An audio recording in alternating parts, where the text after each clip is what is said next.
O Mário Ferreira dos Santos é o primeiro autor na história que consegue dar ao simbolismo pitagórico dos números um sentido que é coerente com a experiência do mundo exterior. E ele dirá o seguinte: os números usados na medição são apenas os números externos, por assim dizer. São os números puramente quantitativos. São os números no sentido exotérico da coisa. Esotericamente, os números não são apenas unidades de medição. Os números são formas. Né? E essas fórmulas expressam, cada uma delas, o número 1, o número 2, o número 3, etc., expõe relações que podem ser observadas tanto externamente entre os entes, quanto podem ser observadas internamente na própria constituição deles, na própria forma substancial deles. Isso quer dizer que uma única forma substancial de um único ente, uma minhoca, uma tartaruga, por exemplo, tem internamente um conjunto de formas que pode ser expresso numericamente. E que, na verdade, não é só expresso numericamente. São relações que elas mesmas têm uma estrutura numérica. Por exemplo, ele diz: todo ente que existe tem que possuir alguma unidade. A unidade e o ser se convertem um no outro, dizia John Duns Scott. Né? Então, um ente qualquer pode ser expresso na sua unidade. Se não tiver unidade nenhuma, significa que ele não existe, que ele é parte de outra coisa. Porém, ele não pode ser uma unidade simples, pelo simples fato de que ele é uma unidade entre outras. Isso quer dizer que ele não pode conter em si todos os atributos da unidade, embora não possa lhe faltar unidade. Então isso significa que ele é uma unidade problemática, por assim dizer. Se ele fosse uma unidade absoluta, seria eterno, indestrutível, tá certo? Indecomponível. Mas tudo que existe é decomponível. Né? Mesmo, vamos dizer, a expectativa, também pitagórica, de você se aprofundar na estrutura da matéria até você achar os pretensos átomos. O que é átomo? Átomo, aquilo que não pode ser subdividido. Então, Demócrito achava que tudo se compõe de unidades mínimas indecomponíveis. E, finalmente, quando descobriram os átomos, descobriram: o átomo tem estrutura. Então ele é composto de uma série de coisas, ele não é átomo. Ele é separável, ele é decomponível. Mas então nós vamos aprofundar um pouco mais e encontrar as partes mínimas, indecomponíveis. E você vai decompondo e decompondo, e sempre você encontra mais partes, até que chega uma hora onde a parte mínima que você encontrou, você não sabe mais se ela existe. Você sabe apenas que ela é uma quantidade, um quantum. Mas se é um quantum, o quantum é um decomponível por natureza. Tudo aquilo que tem quantidade é, por natureza, decomponível. Então isso quer dizer que essa esperança de encontrar no mundo físico as partes mínimas, essa já foi pro brejo há muito tempo. Já acabou. Todo mundo sabe que isso não existe. Que você nunca encontrará essas partes mínimas.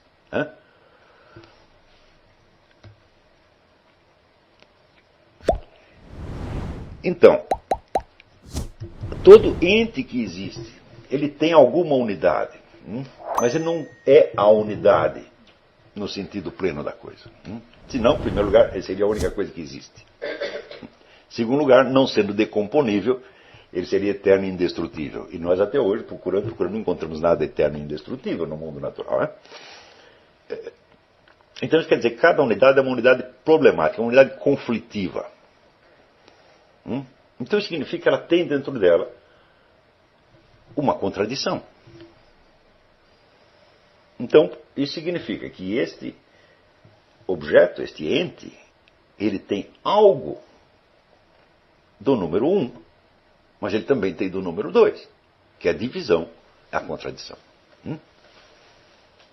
Bom, mas esses dois elementos antagônicos dos quais o ente se compõe, tem que estar numa relação. E a relação não se resume nem a um, nem a outro. Então, quer dizer, você tem que ter uma estrutura ternária.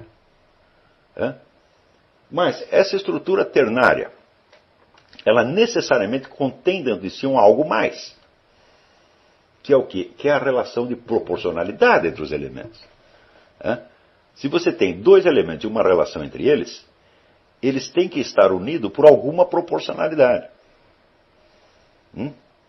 Tipo assim, A sobre B igual a X sobre Y. Isso quer dizer que os elementos antagônicos que estão de um lado e de outro, eles também têm uma subdivisão interna, entre as quais existe uma proporção. A sobre B igual a X sobre Y. Portanto, nós temos o quaternário. Ora, este quaternário, por sua vez, ele expressa, por assim dizer, a totalidade dos elementos antagônicos que estão dentro daquele ser. E essa totalidade é, novamente, uma unidade. Então, isso quer dizer que a unidade, que nos parecia unidade simples no começo, se mostra agora como uma unidade complexa de um quaternário. Mas a unidade do quaternário é algo mais além do próprio quaternário. Então já não são 4, são 5. E assim por diante. O que fez o Mário Ferreira? Ele mostrou que a simples sequência dos números já contém compactamente a sequência inteira das categorias sob as quais um objeto não só pode ser examinado, mas das categorias que tem que estar nele para que ele possa existir. Então, os números aí não aparecem como unidade de medição, os números não são uma coisa que você está de fora projetando sobre ele com uma régua para observar relações entre ele e outros elementos. Os números passam a ser uma linguagem na qual se expressa a própria forma substancial. Então, quando chegar no número 5, ele dirá que o número 5 é a lei de proporcionalidade intrínseca daquele objeto em particular. Quer dizer, o conjunto das proporções que o definem e que fazem com que ele seja exatamente o que é. Se você prosseguir a contagem, você descobrirá novas categorias das quais o objeto participa necessariamente. E esta contagem pode prosseguir indefinidamente. Então, isso quer dizer que, idealmente, cada ente tem um número. O que é um número? É a fórmula da sua lei de proporcionalidade intrínseca e a lei constitutiva de todas as relações que ele pode ter com todos os demais objetos, não sob o ponto de vista da medição externa que você faz, mas do ponto de vista das possibilidades reais de relação entre aquela substância e outras substâncias.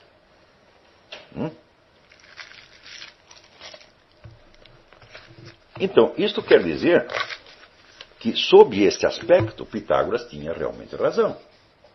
Os entes são números.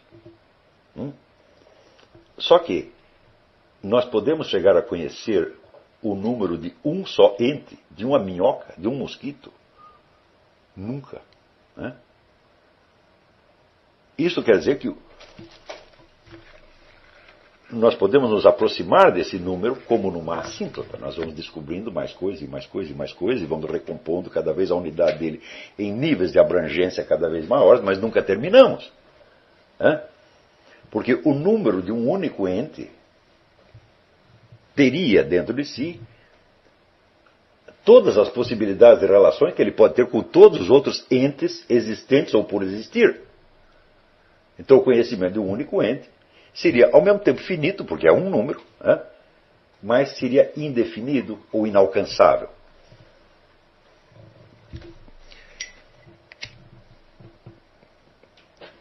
Então, isso que é conclusão provisória. o mundo de fato pode ser visto como composto de números. Porém, o conhecimento dos números não é uma simples questão de medição que você possa fazer e depois conferir por experiência, tá certo? Mas é a penetração na estrutura numérica de cada substância, de cada forma substancial. Né? E isso nós só podemos conhecer analogicamente ou simbolicamente. Ou seja, se o próprio ente é um símbolo, o número dele é outro símbolo, que nos remete a algo que nós entrevemos, mas não vemos. Comparado com isso, vamos dizer, o tipo de matematização que foi feita na natureza na Renascença nos parece de uma grosseria e de um primarismo atroz. Então, nós podemos dizer que eles fizeram, na época, os fundadores da ciência moderna fizeram uma interpretação exotérica dos números, sem poder compreender o seu sentido esotérico mais profundo.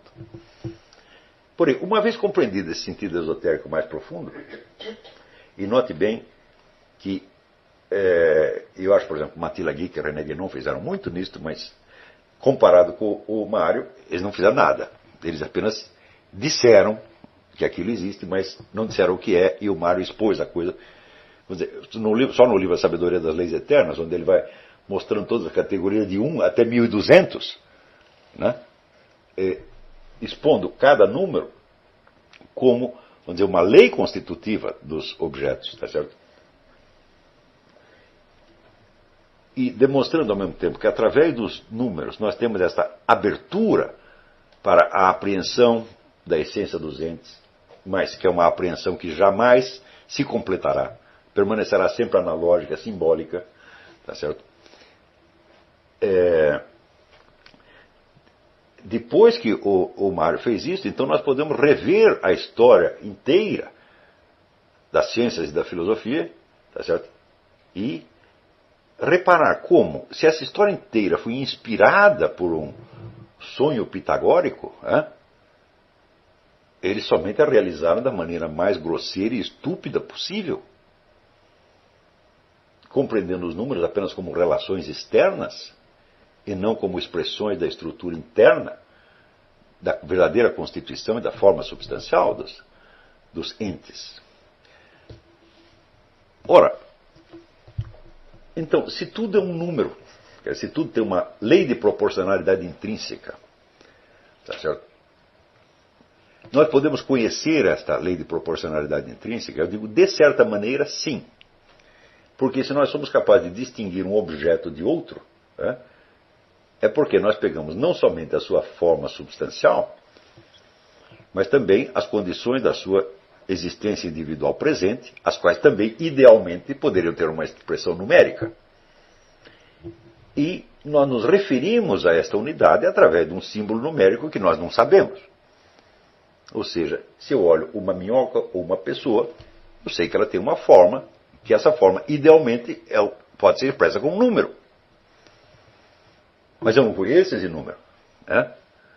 Tudo que eu posso pegar, vou dizer, por um lado, o número como símbolo, que é exatamente o que eu estou fazendo aqui, sem saber qual é o número em cada caso, ou então fazer medições externas, como faziam Newton e Galileu. Isso quer dizer que o simbolismo dos números torna mais clara para nós, muito mais clara, vamos dizer, a existência da forma substancial e o entendimento do que Pitágoras pode ter querido dizer com a fórmula e tudo são números. O Mário Ferreira deixa claro que ele não sabe se esta interpretação que ele está dando dos números pitagóricos é aquela que historicamente Pitágoras deu. Ou seja, nós não sabemos se Pitágoras entendeu perfeitamente a sua própria fórmula ou se apenas a lançou no ar como um símbolo. Eu acho que esta última hipótese é mais viável. Porque se Pitágoras entendesse perfeitamente o que ele está dizendo, ele teria explicado e não simplesmente lançado uma fórmula no ar. Então, esta fórmula tem valor poético, ou simbólico, não doutrinal. Ao dizer que tudo são números, Pitágoras também está dizendo não são números. podem idealmente ser expressos como números. Todas as coisas podem idealmente ser expressas como números, mas nós não conhecemos esse número. Só que, além de números, elas têm que ser algo mais. Elas têm que ter um treco que se chama existência. Então, a lei de proporcionalidade intrínseca de um objeto não existente se expressa com números tanto quanto a de um objeto existente. E a passagem do nada ao ser, como que nós vamos expressá-la numericamente?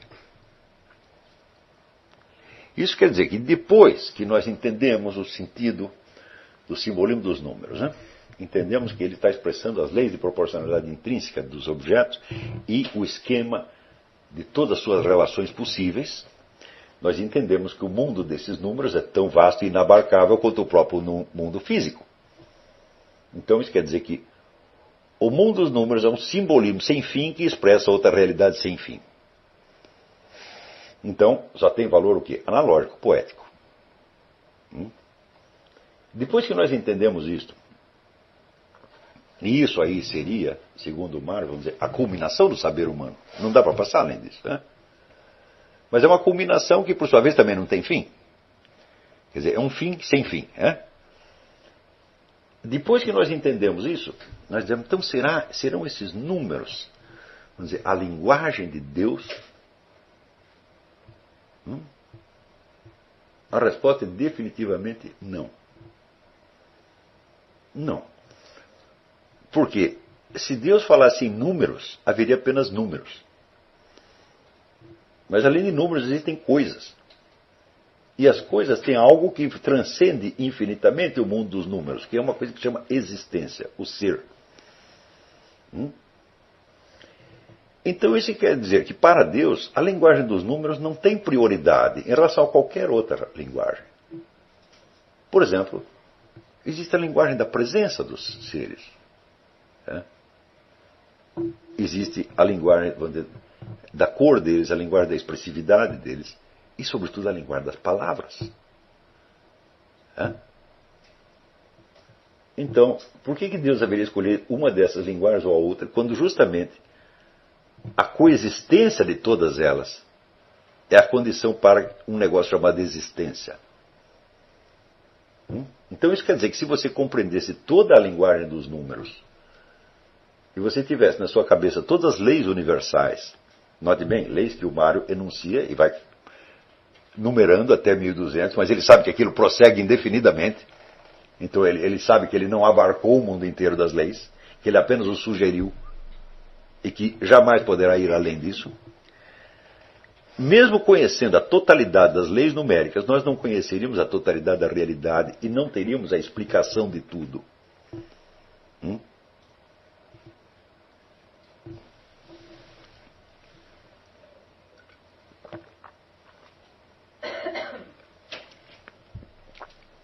Isso quer dizer que Deus não fala com uma linguagem de números, ele fala com uma multiplicidade ilimitada de linguagens, das quais somente os números são a mais fácil para nós.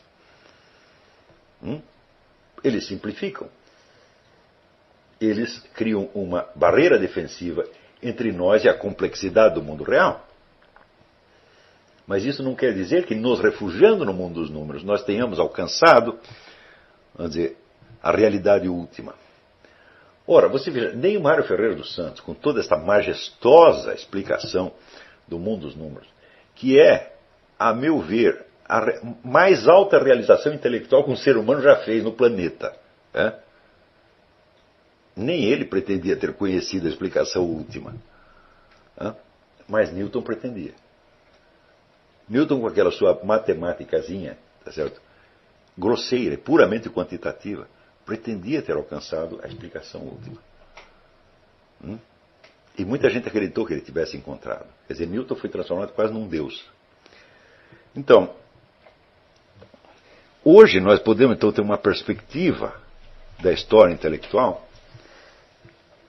que nos mostra que as presunções da cultura moderna foram assim de um ridículo quase inexpressável. Quer dizer que são erros, são visões limitadíssimas, tá certo? que pretendem estar decifrando a própria linguagem de Deus. Ora, vocês devem se lembrar da última aula, onde eu disse para vocês, vamos dizer que a explicação última, a resposta às nossas indagações, não pode jamais tomar uma forma doutrinal.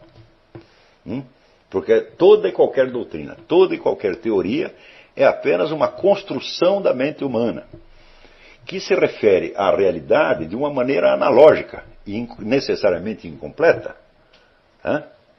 E que somente aquilo que a religião chama da visão de Deus tem a resposta final.